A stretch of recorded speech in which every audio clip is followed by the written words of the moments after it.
Hello, everyone. Happy Saturday afternoon. Thank you for choosing to spend your time joining our session. So this is the second of three full papers panels. The theme of this one is diversity in maker education. We are very lucky. We have four papers that we're gonna hear presented today. The four papers are up on the screen now, and the order is going to matches what's been listed on the program online. The vision for how we want to run this is each presenter will have 15 minutes, and the thought is they can speak for as long as they'd like, and then with whatever time they have left over in those 15 minutes, we will use for questions from you guys. And the thought is that the easiest way for this to happen would be for you guys to type your questions into the chat, and then with time permitting, I can kind of voice those questions.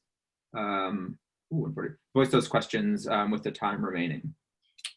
And so with that, I'm going to stop sharing my screen and pass the mic to Marcelo Worsley, who will be presenting our first paper entitled Intergenerational Making with Young Children. So I'm no longer presenting, Marcelo. Oh, and also we will be, it looks like we are recording this session, just so everyone knows. If you have any concerns about that, please do let me know. Otherwise, I'll be muted and the floor is yours.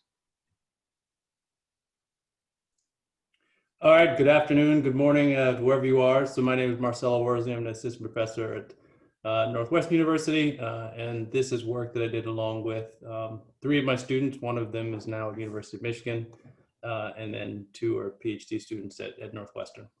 So really this work is thinking about integrating young children in different sorts of making experiences. So to give you a little bit more contextual background, I'm going to start off and really touch on the context of the work this work took place in, touch on the motivation, the program design, methods, analysis, and then sort of discuss what we suggest are some of the important findings. So contextually, about 4 years ago, and when I arrived in Evanston, I can't remember why I did this, but I ended up buying 2 laser cutters. And I realized I didn't need 2 laser cutters in my lab, and I decided to just take one to a local middle school, which was a Title I school that's not too far from here. And we started this process of really trying to engage with the students and some of the teachers in doing some making activities within their classrooms. So on the right-hand side, you're seeing a student displaying something that they've laser cut, and on the left-hand side, you're just seeing the group of students from one of the classes posing for a picture. Now, as we started to do this work, we had more and more teachers start to hear about some of the things that you can do with making. And as a result of that, started having teachers saying, oh, hey, I'm interested in learning more about digital fabrication and making. Like, what can we do? And actually one spring, a teacher came to me and I said, oh, well, if you want, you can come to the lab during the summer and we can do a sort of a PD session for you. Her response was, that sounds great, but I'm the primary caretaker for my kids during the summer, so I can't attend.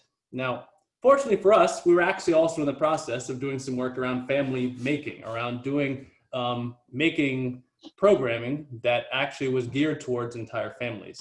And there's just a quick picture of that here, just one of the workshops that we did that included like a 2-year-old boy and some other families. So what we ended up coming up with was ultimately a teacher professional development session that was designed to incorporate entire families. And we're gonna get to the ages in just a moment. But it wasn't just about babysitting the kids. It was really about trying to engage all of the family members in meaningful activities and meaningful experiences as they engage within this program. So the specific program design, it was really geared to, it was focused around designing a game. So I think when you look across different cultures and look across different families, different types of games can really be a central part of the family experience, and games can oftentimes be something that will incorporate various family members. So to kind of help frame the experience, we came up with 2 sets of game mechanics. So one of them was sort of like a card or sort of a matching game that's kids commonly play, and then the other one was a balance game. And we came up with a few examples of those types of games. But we wanted to provide some constraints so that families would not find themselves getting overwhelmed over the course of this 1 week long program in trying to figure out all of the game mechanics. The other thing that we did throughout the week was we introduced them to a number of different fabrication technologies. Now we have laser cutter that we did have them use, but we also introduced them to things like vinyl cutting. You saw on the previous slide, we had things like Play-Doh. So we had all, in addition to some of the quote unquote high tech making tools, we also had some of the lower tech tools. In terms of the schedule, we set this up as really 3 in-person sessions and then 2 days of at-home activities with optional lab time. During the first day, we really positioned it as an opportunity for us to get to know the families and the families to get to know each other and also get to know us. And so we really spent most of our time playing games together. And then based on that gameplay experience, started to get into a process of brainstorming different things that we liked about games and different ways for designing games before jumping into sort of a quick introduction to laser cutting. And we were using the Glowforge, which will come up as being somewhat important in just a moment. Then on Tuesdays and Thursdays, like I said, we had optional lab time, but we also had take-home activities. And so, for example, on the first take-home activity was for families while they're at home to create a box to essentially hold the pieces for their game. And part of that was really intentional in encouraging families to start to think about ways that making doesn't just happen in a lab at a university, which was the context for this specific experience. It also takes place at home, and it can take place at home. So we really wanted to kind of be intentional about bridging across those experiences. So just to quickly touch on some of the technologies, we used a Glowforge laser cutter. And part of the reason why we decided to use the Glowforge was because of its capabilities to take hand-drawn pictures, scan those in, and subsequently laser cut those. One of the things we're going to talk about as something that I think was really important was the general accessibility of some of these tools as it relates to being able to incorporate the designs and incorporate the work from young children. And for people who are not necessarily comfortable using CorelDRAW or Inkscape. We use 3D printing pins. So you're seeing that picture on the bottom there. And so students could use these to create different sorts of figurines or different pieces for their game. And then we also used a Cricut Maker vinyl cutter, which again actually ended up being a really, really useful tool that in many cases, people were able to take hand-drawn sketches and then incorporate those into the design of their games.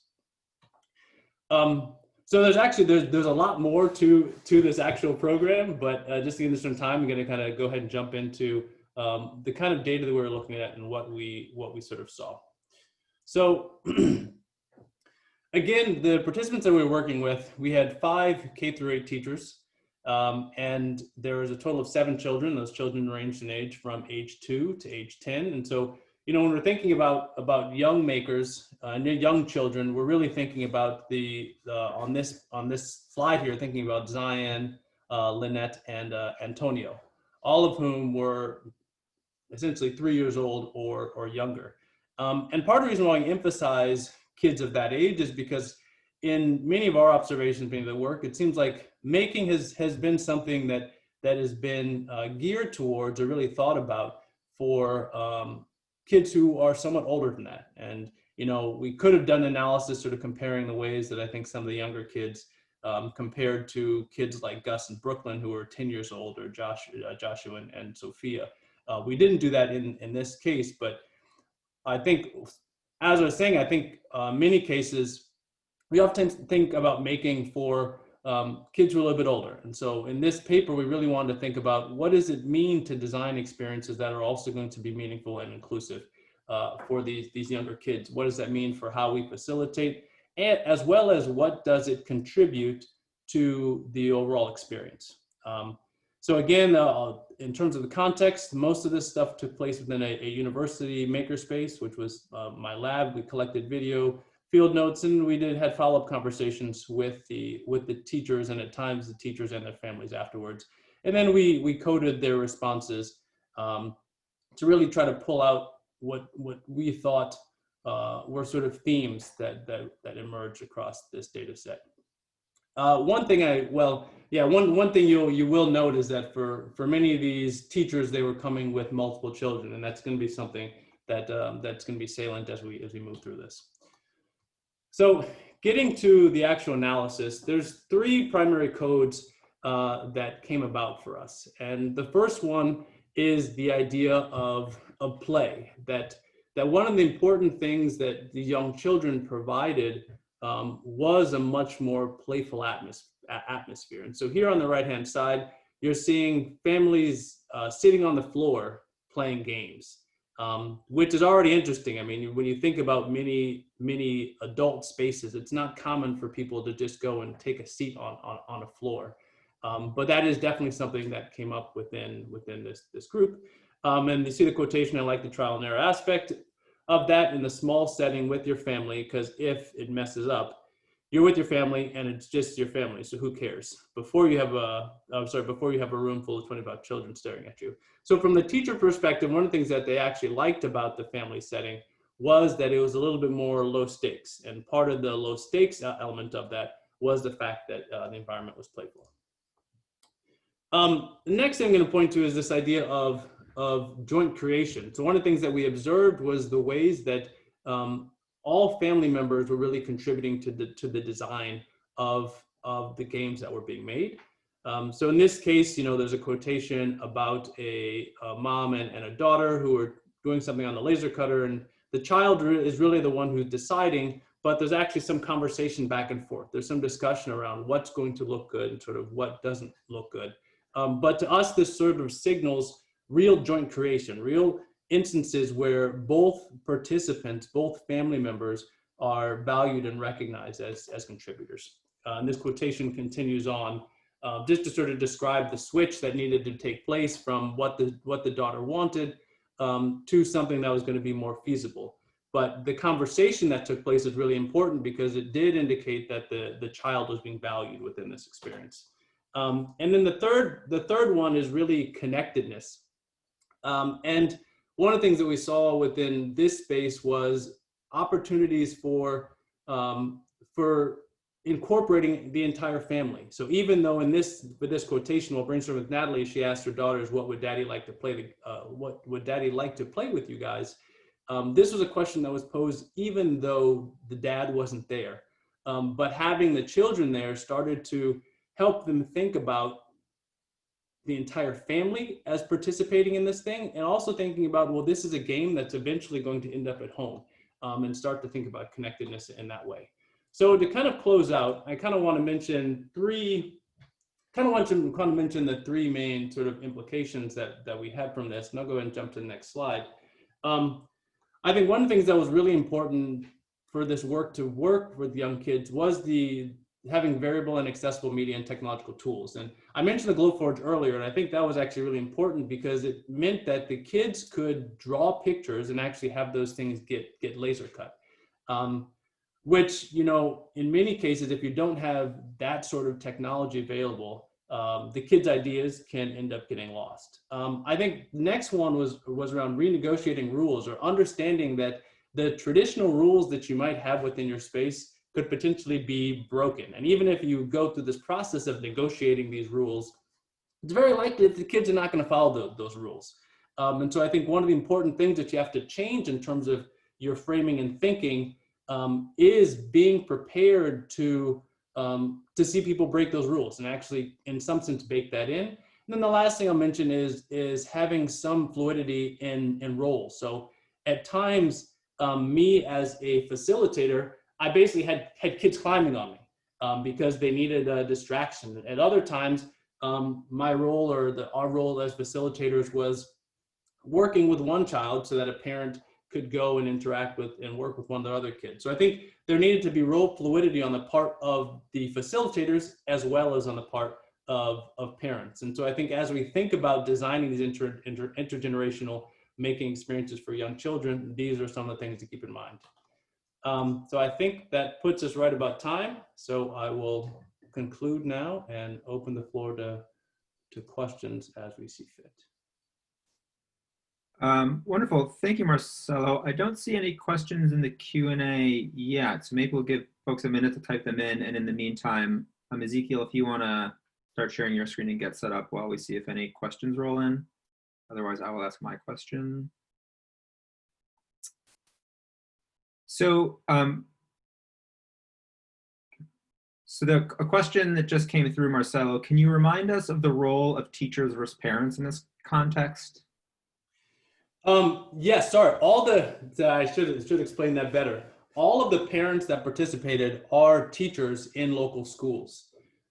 So all of the other adults who were not facilitators, who were not part of my research team, those were all teachers. And most of the teachers were parents. They came with children, but some of the teachers who participated also did not come with children. And should also note, some of them also came with nieces and nephews.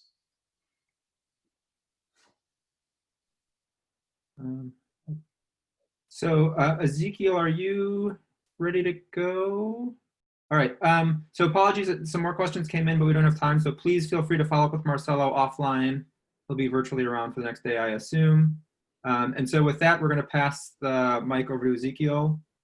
So Ezequiel, the floor is yours. Take it away. Thanks again, Marcelo. All right.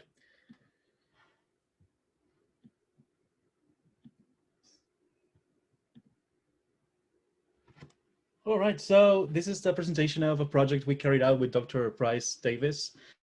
It was part of my master's dissertation at the University of Nottingham. I'm currently a professor at Universidad Tecnológica in Uruguay, and I'm also a PhD student at Iowa State University. So I'm currently in the US. So let me start with by giving you some context about what was happening. This project was carried out in a small provincial location in Uruguay, in the west of Uruguay. So the university in which we designed the study had a small campus with approximately 1,500 students in areas of engineering, biomedical technology, computer science. And somehow, for some reason, I decided to go and live there in 2016 with my family. So I had to learn, coming from a big city to a small town and learning all, the ropes of living there. At first I realized there were many implicit codes and values that I couldn't fully understand. And considering that Uruguay is a very small country with 3 million people, you would expect, okay, if I go to another community, I may be able to blend in quickly. That didn't happen. It was a huge cultural shock. But I was especially concerned about the students who were vulnerable to exclusion at the university. And I should give you some context about what university is like in Uruguay. We have higher education free for every student in Uruguay, so you don't have to pay. And some people would say, well, that's great. That means you will have, full access to higher education studies. That's a good step towards equity. Well, the truth is, it's not. We have many people who just don't get to college because they don't finish secondary school studies. And if you analyze which students get to a second year in college, you'll find out that many of them come from private secondary school academies. So in a way, we still need to struggle with issues of equity and access, even though money is not necessarily the main problem, or at least tuition fees are not the problem. For students living in provincial Uruguay, that's even worse because 95% of what the university offer in Uruguay is in the capital city. So if you want to study, you need to move to the city, you need to pay for housing, meals, and that's not always available. We don't have a huge or very strong program to support these students. So in 2012, our government passed a decree to create a series of universities in rural Uruguay, and this was one of them. And what we came across at this university was very special. The first thing I found out is that 9 out of 10 students were male. Okay. I was not surprised, honestly, because these were mostly engineering programs, and that's pretty much the ratio we get in the capital city as well. So we were pretty much reproducing what was happening. The good thing is that 75% of the students were first generation students. So yeah, the plan was showing that we were giving access to students who would traditionally be excluded from higher education system. But then I noticed other things which were more local, which had more to do with local culture. The first thing I found out was the culture of locked doors. Everything was locked. Wherever you want to move into a lab, you wanted to get into the makerspace, everything was locked, and nobody knew exactly how the regulations to open the doors was. So for many students, the university was like this sacred place where you had to ask for permission to a long list of authorities to get access to it. My second issue was that there was a clear industry-oriented pipeline. A big amount of the funding that supported this university in this particular place came from a multinational company that was actually hiring many of the students who would eventually graduate from this university. So for me, it was really weird because I was seeing this, that the university was actually, recruiting students all the time. So for many of our students, it was difficult to see themselves doing anything else but actually working for that company. In fact, one of the students in one of our service said that his ambition in life was to get a job there. And more specifically, when I started talking to women, when I got to this community, I felt that we had given them a great chance by making free, accessible education for our students available in a local province. However, when I was talking to some of the women students, they would mention things like, well, actually, I'm studying mechatronics engineering, not because I am inspired by this kind of work, but because it was actually doing this or working with my mom. There are no other opportunities here. So we brought a very strong STEM program to the province in Uruguay, but some of the women did not see that as an opportunity. It was the only thing they could do. It was the only alternative. So they were kind of locked in this situation. So they were in a university that was not very diverse, a very rigid culture, a strong industry pipeline, and the other alternative for some of these women was studying to become elementary school teachers. Other than that, it was mechatronics engineering or going back and work with mom. So I was wondering, okay, what we can do with these students, right? How can we help them? How can we make the university more accessible, more enjoyable? How can we open opportunities for them to do other things than working for the local industry? So we came up with a project called Bricks and Bits. Initially, we had started with maker projects with the community. So we had our students going to primary schools and teaching them how to make different things with microbits or Arduinos. I mean, very, very simple projects. So we designed Bricks and Bits, which is a project in which teams of university students have to redesign a toy for a child in their community. So they meet with a child, usually 5 to 6 years old. They get a toy, and the child will make requests or will say, I don't play with this toy anymore. I don't know, do whatever you want with it. And our students had to redesign the toy. So the design of the project was to have students learn about the makerspace and the available tools that we have, like a digital fabrication course. And eventually in the second week, they worked together for 4 days to design the toy. So in this process, the students would have interviews with the child. There would be an ideation process with discussions, meetings with faculty to decide what to do. Then there would be a prototyping stage where they would actually start building, and then they would meet with the child to play with this new toy. In terms of methods for the study, we had 37 university students in this first iteration. 9 children participated in 8 projects. We had 9 children in 8 projects because one of the teams had to work with a pair of twins. So yeah, they had a significantly harder project to complete because they had 2 different opinions about the same toy. We had pre and post service. We recorded most of their interactions, especially during interviews and the discussions before the prototyping stage. We had different faculty members taking notes, field notes, and then we conducted interviews with all the teams. So what did we find out? We had some questions at first regarding female involvement. That was something that was coming up, especially from women faculty members who said, well, women here are not having a great time. So we wanted to see how they would engage, in which ways. And then we also wanted to understand the research process in general. when we were very new there at the university, we don't have any kind of research in areas of education or social sciences or human sciences. So we were all kind of trying to find our way at the university. So this is what we learned. The first thing is that there was a positive impact in terms of enrollment. We had 37% of participants who were female, considering that the community had a 90% of male students. This was positive. Most interestingly, 69% of the students joined the project because they shared the project values. When you ask the same question, why did you join this project, to men, they would say, well, I want to experiment with the 3D printers. I want to try the new laser cutter. I want to be at the makerspace because it's always locked. So I would like to be there for some time. But women talked about the project values in general. And this showed little to no interest in the digital fabrication process. And many of them would come up and say, hey, I would love to do this, but I know nothing about digital fabrication.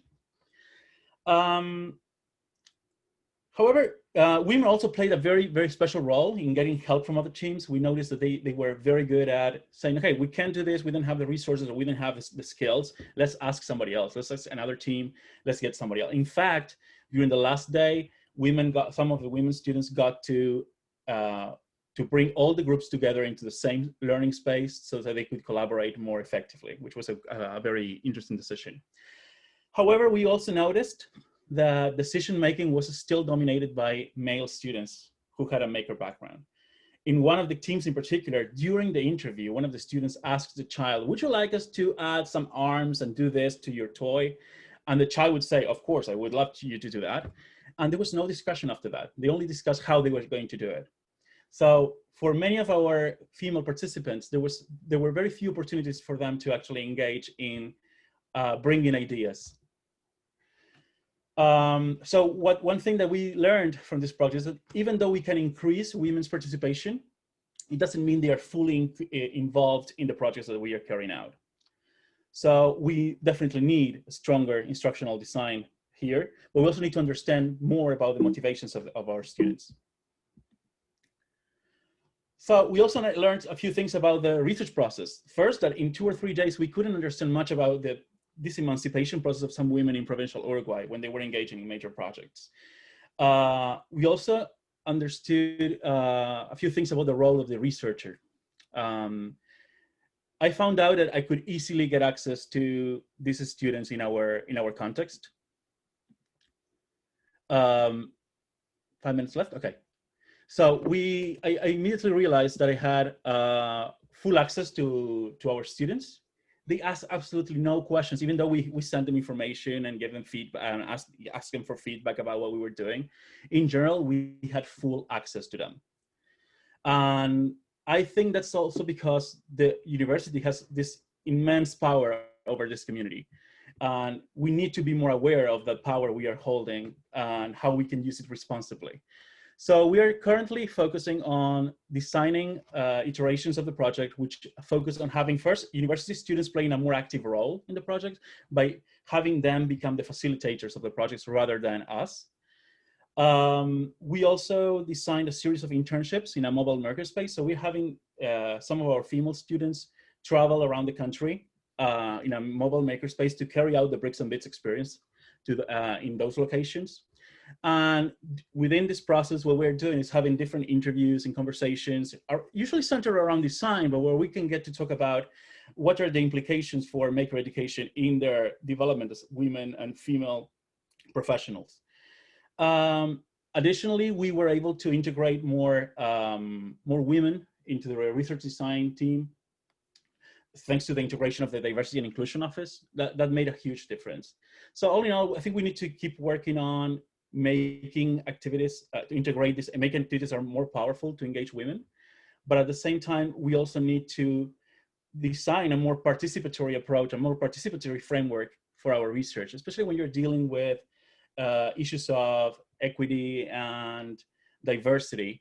It's not enough to say, oh, I'm Uruguayan, so I can deal with issues of Latinx studies. And my experience here was completely the opposite. I know very little about what's happening with my students, and I need to know more. And in order to know more, I need to have their voice appear more actively in my research, in the research we are doing.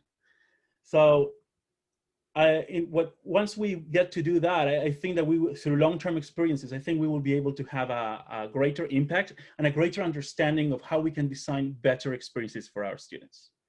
I think I'm running out of time, if I'm not wrong. So thank you very much for listening. And if you have any questions, please let me know. Wonderful. Thank you so much, Ezequiel. And yep, you were right on time. So we maybe have time for one quick question if anything comes up. Oh, a question from Monica. With 37 students on 8 different teams, what was the gender makeup of the teams? Were they all co-ed, or were any of them all male or all female? And were students able to choose their own teams, or were they assigned? And in the meantime, Shuangting, if you wouldn't mind sharing your screen to get that up. So yes, students could choose their own teams. We had some limitations in terms of time.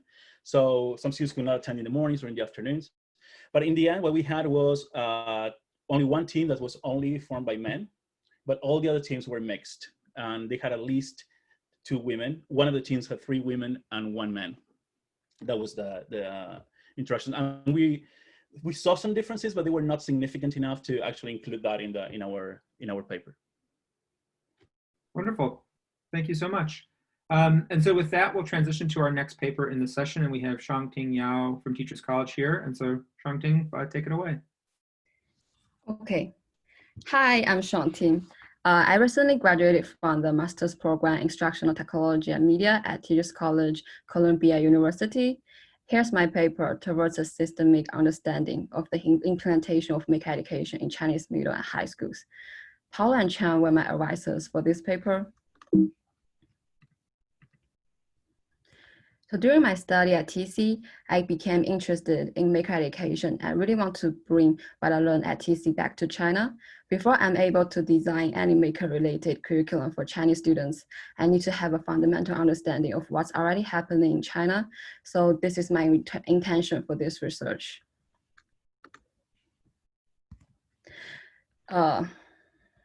At first, I analyzed papers and reports to review China's education context in 4 categories: history, students, government education policy, and culture. In terms of the reports and literature of maker education in China, in 2016, the concept of maker education was first mentioned in a national government document. Then, many schools started to integrate maker education into their school programs. I have found around 70 papers discussing localizing maker education in China's context, but most of them are position papers without any supporting empirical data. Here, I found a paper written by Zheng and Peng that summarized 4 issues in Chinese schools' maker programs. The first issue is some teachers might neglect to teach students fundamental skills in their hands-on activities. Second, schools with ample funds tend to overemphasize the use of advanced tools. Third, teachers have inadequate training to shape their roles. At last, there's a lack of a diverse evaluation system, but also there's no empirical data presented in this paper. So we designed our research questions around what's already happening in China regarding maker education's implementation. What are their goals? And what are the instructional approach? And how are they different from those in Western countries? There were 2 research methods we used: interview and school observations. For the interviews, I contacted 6 professors from normal universities in 5 large cities and let them help us to reach out to maker educators in their local areas. Then we designed and conducted semi-structured video call interviews with each of them. For the observations in August 2019, I visited 1 school in Beijing, 3 schools and 1 government makerspace in Guangzhou, and 3 schools in Shenzhen. During the visits, I audio recorded how teachers described their school programs and took photos of those makerspaces. A coding scheme was designed for data analysis. So here are some demographic data of the interviewees. We selected 2 principals, 1 government researcher, and 12 teachers. Their average teaching experience is 19.2 years. They include 14 males and 1 female. Most interviewees had a teaching background in STEM disciplines. Then I coded interview and observation data to find emerging themes. There are 6 major findings from our analysis. For the first finding, most teachers mentioned that the government plays an essential role in disseminating the concepts and the school's guidelines of maker education.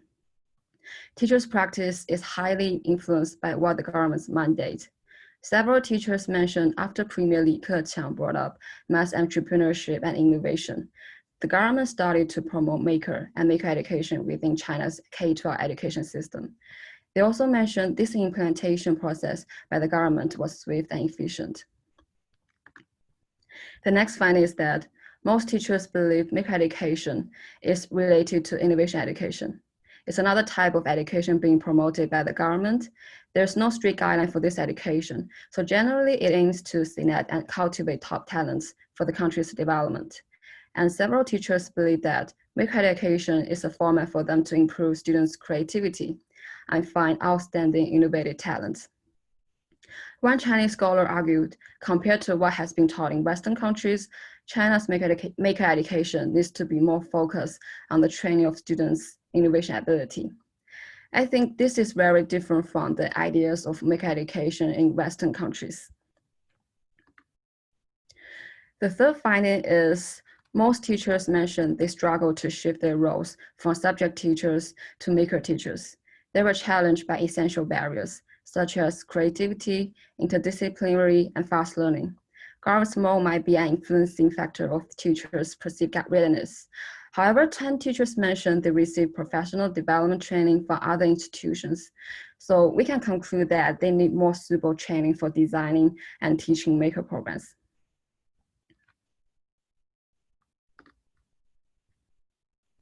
The next one is about half of the teachers think the national curriculum general technology is closely associated with maker education. They identify the similarity based on both use of similar tools, even though their pedagogies and philosophies can be very different. Several teachers mentioned they were previously teaching general technology, were assigned to teach maker programs by the schools. These teachers also mentioned that teachers from the information technology curriculum were invited to participate in their school's maker education program. That might lead to the next finding that some teachers believe the concept of maker education is imported from Western countries, but it's the same or slightly different from what they're already teaching. Some teachers believe the main difference is just about upgrading the tools or including more disciplines. They are not all aware that they might need a different instructional approach. And several teachers mentioned there's little space for them to change in their school and believe their teaching experience in general technology qualify them as maker educators. As you can see the pictures here, this is what I saw during the visit. Most maker spaces emphasize the demonstration of competitions, such as trophies, medals, awards, and advanced students projects. So that brings me to the last finding. Most teachers mentioned, yes, the last finding is most teachers mentioned one of their major goals of implementing maker education in their schools is to encourage students to attend maker competitions. This is associated with the second finding that teachers consider maker education is related to innovation education, since the competition is a way for them to select top talents. Although students, teachers, and school benefits from winning competitions and awards, we cannot conclude that participating in competitions are beneficial for all of the students from a given school. For this paper's limitation, most teachers we found were from the top schools in those 5 cities. They are most likely to have more resources and privileges than the rest of the schools. Therefore, we believe a larger scale of data for further research is needed, so we can have a more comprehensive understanding of China's maker education. In conclusion, we can learn that the implementation of maker education requires a deep understanding of societal and government's incentives on the topic, how educators see the concept of innovation and what they are already doing in similar areas, and the last, the educational culture and culture around STEM education. That's the end. Thank you. Wonderful, thank you, Shuangting. We do have a few minutes for questions. If anyone has any and want to put them in the Q&A window. And while we wait for those questions to come in, I do have a question for you, Shuangting. I was surprised by the third finding that you shared around the role of promoting competition in making education, which in some ways feels quite different from a lot of kind of the culture built around making in the States, where it's much more about kind of kids expressing ideas and kind of pursuing passions and things like that. Did you come across any examples that were counter to the kind of promoting competition? Were there examples of maker spaces in Chinese schools that were that prioritized kind of personal expression and kids exploring ideas and weren't thinking about kind of identifying top talent, or was that a pretty universal framing for the role of maker spaces? So when I visited the spaces there, it was during summer vacation, so I didn't see enough students. But I heard some ideas from the teachers mention some ideas that were counter the main popular theme. But yes, it's quite general to pursue a competition-oriented curriculum. Interesting.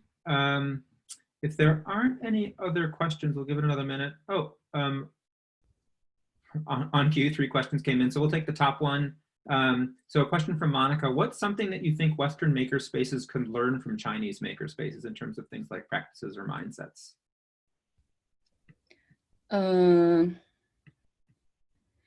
I think what Western countries can learn from China is mostly from the government side, because once government determined to do something, they can distribute it, the concept and the guidelines very quick. So that's, I think, what we can learn. All right, maybe we have time for one more. Another question. Did you notice some movement or change from a culture of competition towards one of collaboration associated with maker approaches? So did you notice at all this kind of more collaboration in making contexts? This is a very good question. I think in my opinion, so I think I have to think about it and for the future research. Great, and since that was sure, we do have one final question from Monica. I'm curious what you found most surprising in your findings. I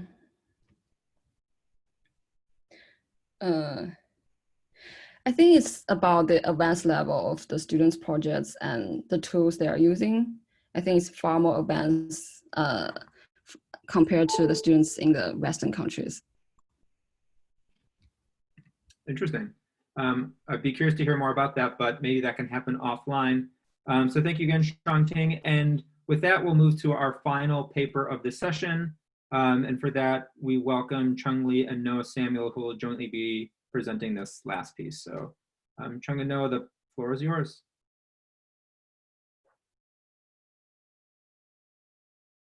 Oh, and Noah, you're muted. Can you see my screen? Yes. Okay. I think I'm trying to. Okay, so we're gonna be presenting just the 2 of us. Myself, my name is Noah Samuel, and then I have Chung with me today. So we're gonna be presenting our findings on a project that took a couple of years, and then we have another presentation after this during the short paper session. Our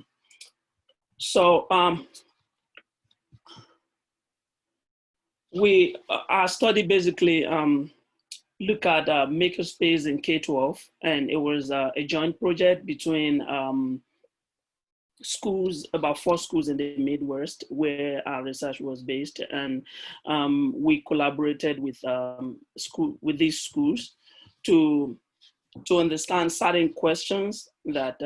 Could you give me a few minutes? I'm having some issues with my own screen, so I need to resolve it for me to be able to see my slides. I can't see my own slides, but you can see it, so I will need to unshare and share again.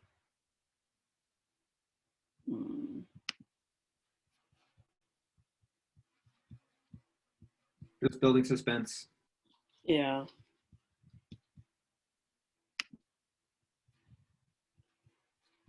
Sorry, so I can't see my own slide. So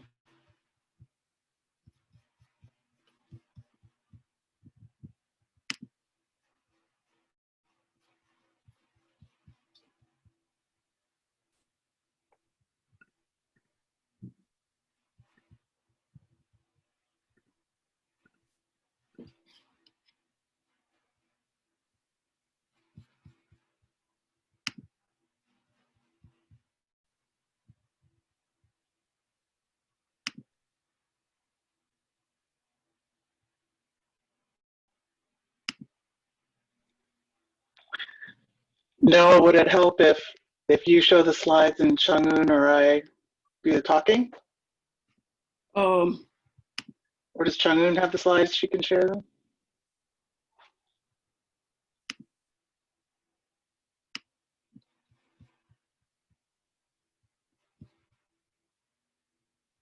and so I'm actually trying to share the presenter screen, but I can't see that. So that's.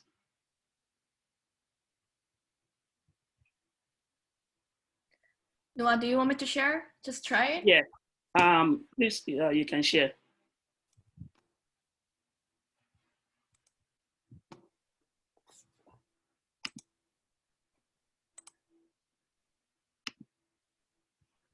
Okay, thank you.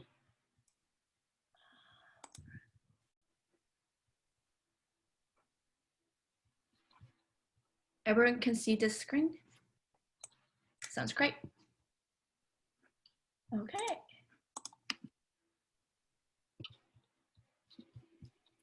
So can you advance the slide? Okay, thank you. So I'll start again. Sorry for that. So our study basically worked with about four schools within the Urbana-Champaign area. So we look at the making activities in K-12. And can you move to the next slide for me, please? So we, in the beginning of a program, we basically look at the different research that have been conducted in makerspace in K-12, and we realized that some of the issues that are available in terms of standardization that has to do with other subjects don't fit well within the context of making.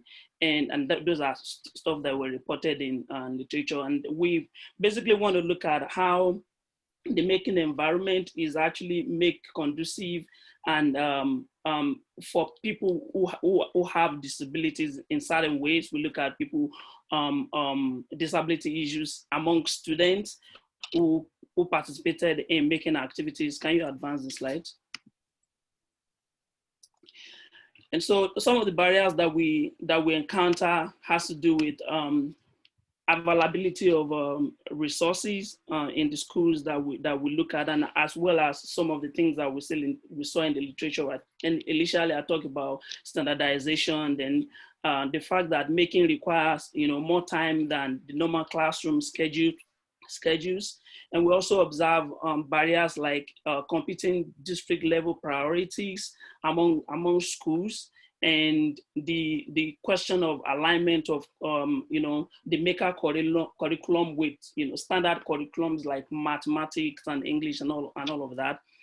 And we also observe equity of resources between schools. Some schools may have resources more than other schools. It means that the experiences of students would differ in terms of what they have access to. And another thing that stood out is professional development issues among the instructors. Some obviously are more advanced in terms of their knowledge of STEM-based making activities than others. Please advance the slide. And so our research purpose and questions are, the purpose is actually to examine how the pedagogical and curriculum approaches used by our middle school teachers provide inclusion, for students with disability and those at risk for academic failure.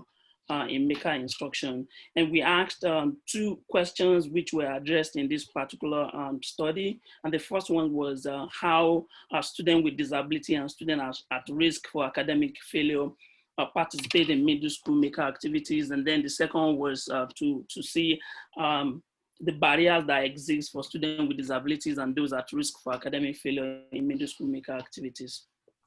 So advance the slide. So our research method, we worked with 4 teachers across 4 schools. 3 of those schools are STEM-based lab, and 1 is a science lab, a science class. And the number of students differs across the classes, and so is also we take note of the years of teaching experiences of the 4 teachers. Ranges from like 1 year to we have someone who had worked for about 20 years in different teaching roles. One of those roles was just 1 year of being a STEM teacher. Can you advance the slide, please? So our data sources, we usually attend the classroom sessions with the teachers, and we interview teachers, we observe their teaching approach, and then we also have, we look at their lesson plans, and we analyzed all of these different artifacts, the interviews of the teacher, observation of instructional approaches that they go through while teaching the student, and then we collected lesson plans because this was more of a joint work with the 4 teachers that were involved in the study. And so this was the rubric that we used in our observation for teachers. We specifically focused on, we had 2 rubrics. This one was for the teachers, and the focus was to see the strategies that were developed and used by the teachers during their teaching activities. The next one. These other rubrics look at the student, and mostly we focused on the metacognitive strategies deployed by the student while they work on different making activities in these maker spaces. This is one of the instructional units that was observed. It was an instructions of how students will be able to model a 3D design of an insect. And this was very interesting for us to observe because it gave us the ability to be able to observe how students work with themselves and then also voice out questions. Go on. And this analysis, we use comparative case study approach with constant comparative, and our comparison of the raters was validated by using Cohen-Scarpa. Right, now we would like to share our findings really quickly as we are running out of time. So to further the research question, we examined how students with disabilities and those at risk for academic failure participate in middle school maker activity. And overall, all teachers reported greater engagement among students with disabilities or those at risk in those making activity. And from our analysis, we found these 3 facilitators that promoted those engagement for those students with disabilities, such as the importance of providing hands-on experience and student collaboration and the support from the para-educator. So for example, when teachers talk about students with disabilities are successful in those making activity because it's not quite about like reading, it's not about writing, but it's more, it really includes more like hands-on activity that really like helps them to learn like the content as well. And the experience of those achievements leads to the excitement of the students as well. And for the student collaboration, we observed that students with disabilities are more engaged when they are assigned with a role in a small group activity with their peers. And on the field note, one observer wrote about like students learn that others will help them to capture and decipher knowledge, and they can work as a team on multiple different levels. And lastly, the role of para-educator was also critical in supporting students with disabilities because of the teacher-student ratio. Like in one classroom, usually teachers have like 15 or 20 students in their classroom. So it's really difficult to really support those students with disabilities for those teachers to take care of all those 20 students in their classroom. So those paraeducators provide ongoing feedback and prompting for the students overall. For the research question 2, we also look at the barriers. As we are running out of time, I will just talk briefly about the student level barriers. So for the student level barrier, we found performance avoidance and limited persistence across observation and interview. The students with disabilities rarely try these like maker activities on their own. So for example, we call it as learned helplessness. So wherein like they would not initiate or they would not persist in learning activities independently. In other words, they will not do anything without like the teacher sitting there, without the teacher being with them, and there's not a persistent, and that's not an inner drive activity, which was an also issue. And for the teacher level barriers, we found that teachers haven't been using that much for the instructional strategy that includes explicit instruction, modeling, scaffolding, or prompting to support those students with disabilities. And also they don't have much experiences teaching students with disabilities in their classroom as well. For the school level, there are some stuff. So basically we found that our codes could be organized by using ecological model from Brunf and Brenner, which includes from the student level, the teacher level, and the school level, and the state national policy level. And while this study revealed significant student interest in making activity, a major finding was that there was a low representation of students with disabilities or those at risk in maker activity classrooms. That it is really important to advocate for those inclusive makerspace classroom in general. And also there's a really important need for professional development opportunity that empower teachers. And those professional development is not only covering about making practice or contents, but it should also support cognition, engagement, accessibility for those teachers as well. And we have short paper right after this suggesting our new professional development model. And then research-wise, so we learned a lot about the students with disability exhibit learned helplessness or limited persistence. So for the future research, we would like to know more about how students with disability develop their choice, persistence, or goal setting, and personal expression as a benefit of maker learning as well. I guess it's perfect timing. Yeah, right on cue. Noah, Chung, thank you so much. So it's right. So as Chung had just said, it's 3 o'clock on the dot. And so there's a pair of poster sessions that are starting up in some other Zoom rooms. So people are welcome to hop over to those, but we do have a couple of questions in the Q&A chat. So Noah and Chung, if you guys wouldn't mind sticking around just for another minute or two to respond to these questions. Yes. I'm sure people will be interested. But before people go, just another thanks again to all of our presenters and authors today for a really wonderful paper session. So thank you all. So having said that, there was a question from Kim asking, were these students with high or low incidence disabilities? We expected to have students with low incidence disabilities, but actually we ended up having only high incidence disabilities because of the low representation of the students with disability in the classroom. Great, thank you. And then a second question came in from Monica. She says, thank you, Samuel and Chung. This may be outside the scope of your project, but I was curious if there was anything about the design of the activities or anything else that allowed the students to leverage strengths or assets related to their experiences as students with disabilities. So we observed what teachers instruct, based on the teachers' lesson plans. So we didn't have specific activities that really support students with disabilities in general, but we know that we used Make It project, and we also do some hands-on activity. I think Lisa, I think you could jump in for examples. Yeah, we did observe some students